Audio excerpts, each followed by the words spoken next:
Hi అండి. Welcome to cherries food. నేను మీ సునీత. ఈరోజు వీడియోలో నేను చూపించబోతున్న రెసిపీ వచ్చేసి రథసప్తమి స్పెషల్ సూర్య భగవానుడికి ఎంతో ప్రీతికరమైన గోధుమలతో పాయసం అండి. చాలా బాగుంటుంది. ట్రెడిషన్ పద్ధతిలో చూపిస్తాను. అదేవిధంగా కేవలం 10 నిమిషాల్లో అయిపోయేలాగా ఈజీ పద్ధతిలో కూడా చూపిస్తానండి. చాలా టేస్ట్గా ఉంటుంది. ఈ రథసప్తమికి మీరు కూడా తప్పకుండా ఈ విధంగా ట్రై చేయండి. మీకు తప్పకుండా నచ్చుతుందనమాట. దీనికోసము ముందుగా ఇలా ఫ్రెష్‌గా ఉన్న గోధుమలు ఒక కప్పు తీసుకోవాలి. ఈ గోధుమలని ఒక గిన్నెలో కొన్ని నీళ్లు తీసుకొని, ఈ నీళ్ళల్లో ఈ గోధుమలు వేసుకొని శుభ్రంగా చేత్తో ఇలా 2, 3 సార్లు కలుపుకుంటూ కడుక్కోవాలి. ఇలా కడుక్కున్న ఈ నీళ్లు వంపేసుకొని, ఈ గోధుమలని పొడిగా ఉన్న ఒక క్లాత్ పైన ఇలా ఆరబెట్టుకోవాలి. ఎక్కువసేపు ఆరబెట్టుకునే పని ఉండదండి. జస్ట్ అలా ఒక 5 నిమిషాలైతే సరిపోతదనమాట. కొంచెం తడి ఆరిపోతే చాలు. ఇలా తడారిపోయిన ఈ గోధుమలని ఇలా చిన్నగా ఉండే ఒక మిక్సీ జార్‌లో తీసుకొని, మిక్సీ జార్ మూత పెట్టుకొని లైట్‌గా గ్రైండ్ చేసుకోవాలండి. మరీ రఫ్‌గా కాకుండా, అలాగే జారు కూడా వేడైపోయేలాగా కాకుండా 2, 3 పల్స్ ఇచ్చుకుంటూ, ఆపుకుంటూ మళ్ళీ ఒకసారి ఇలా చేత్తో కలుపుకుంటూ మళ్ళీ గ్రైండ్ చేసుకోవాలనమాట. అప్పుడు గోధుమలు ఇలా నూకలాగా వస్తాయి. చూడండి ఇలా వస్తాయన్నమాట. మరి మీరు ఎక్కువగా వేసుకున్నారంటే మళ్ళీ మెత్తగా పిండైపోతుంది. అలా కాకుండా ఇలా బరకగా వేసుకోవాలి.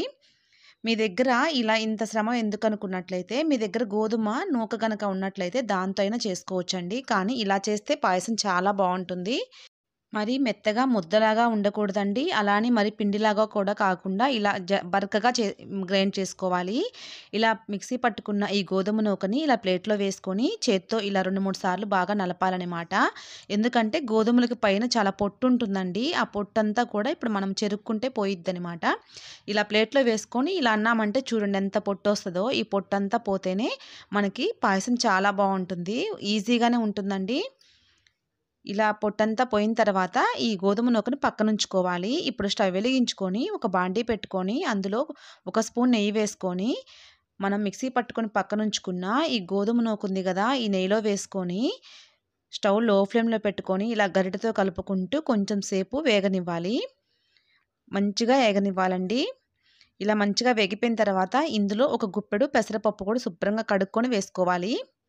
ఈ పెసరపప్పును కూడా ఈ గోధుమ నూకతో పాటు ఇలా కొంచెం కలుపుకుంటూ వేయించుకోవాలి.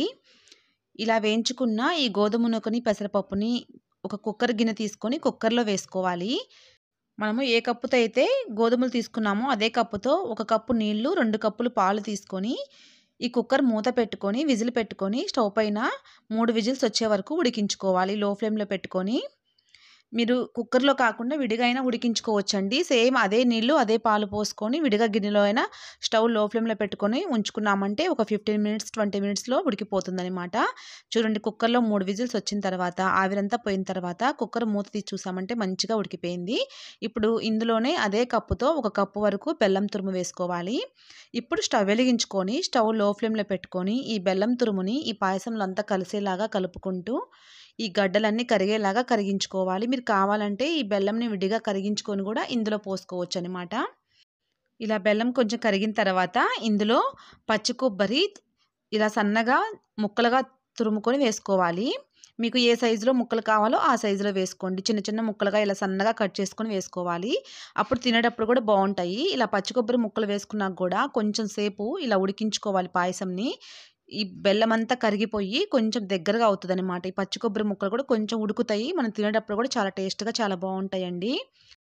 మనకింకా గోధుమ నూకతో పాయసం రెడీ అయిపోయినట్టేనండి. స్టవ్ ఆపేసుకొని ఈ కుక్కర్‌ని దింపుకొని కింద పెట్టుకోవాలి. ఇప్పుడు అదే స్టవ్ పైన ఒక బాండీ పెట్టుకొని, ఒక స్పూన్ కానీ, 2 స్పూన్లు కానీ నెయ్యి వేసుకొని, ఈ నెయ్యి వేడైపోయిన తర్వాత కొన్ని జీడిపప్పులు, కొన్ని కిస్మిస్‌లు వేసుకోవాలి. ఈ జీడిపప్పులు, ఈ కిస్మిస్‌లు కూడా వేసుకునే పని ఉండదండి. ఎందుకంటే మనం కొబ్బరి ముక్కలు వేసుకున్నాం కదా! మీరు కావాలంటే పిల్లలు ఇష్టంగా గనక తినాలనుకుంటే వేసుకోండి. ఈ కిస్మిస్‌లు, జీడిపప్పులను కూడా మంచిగా వేగనిచ్చేసి, ఇవి వేగిన తర్వాత వీటిని తీసుకొని మనం చేసుకొని పక్కనుంచుకున్న పాయసంలో వేసుకోవాలి. ఇప్పుడు ఇందులోనే 2 యాలకులు కూడా దంచుకొని వేసుకోవాలి. ఒక జాజికాయ ఇలా పొడి చేసుకొని ఒక పావు స్పూన్ వరకు జాజికాయ పొడి వేసుకోవాలి.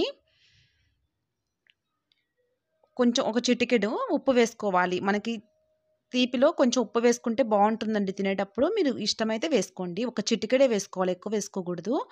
ఇదంతా కూడా అంతా కలిసేలాగా కలుపుకోవాలి. మనకి ఇంకా సూర్య భగవానుడికి ఎంతో ప్రీతికరమైన గోధుమ నూకతో పాయసం రెడీ అయిపోయినట్టేనండి. మనము కుక్కర్‌లో చేసుకున్నాం గదా! చాలా ఈజీగా ఉంటుందండి. చాలా బావుంటుంది కూడా టేస్ట్ గూడా.